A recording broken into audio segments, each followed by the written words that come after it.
ఇప్పుడు మేము పొలిటికల్ వాళ్ళు వేలుముద్ర వాళ్ళు కూడా సీఎం అవుతారు.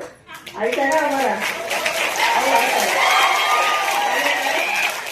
వాళ్ళు ఒక ఐఏఎస్ ఆఫీసర్ కావాలంటే వాళ్ళు ఎంత శ్రమ పడితే గానీ ఆ స్టేజ్కి వస్తారు. వాళ్ళు మా ముందు నిల్చొని నేను చెప్పింది వాళ్ళు వినాలి.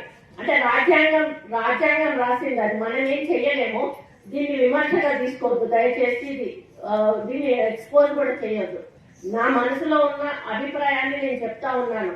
మాకు చదువు రాదు, మాకు సబ్జెక్ట్ తెలియదు, ఇష్టం ఉన్నట్టుగా వాళ్ళు ఏదైనా చేస్తే ఇష్టం ఉన్నట్టుగా తిట్టేస్తాం, మీరు ఏ పని చేయలేదు.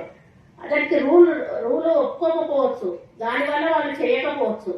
అట్లా అని అందరు ఎట్లా ఉంటారన్నాడు. కొంతమంది రూల్ పొజిషన్ ఉన్న చేయని ఆఫీసర్లు కూడా ఉంటారు, వాళ్ళు కొంత అడమెంట్ ఉంటారు. అట్లాంటి వాళ్ళని అనడంతో తప్పలేదు. కానీ ఎవరి పని వాళ్ళు చేసుకుపోతున్న వాళ్ళను మనం అప్పుడు కూడా డిస్టర్బ్ చేయొద్దు.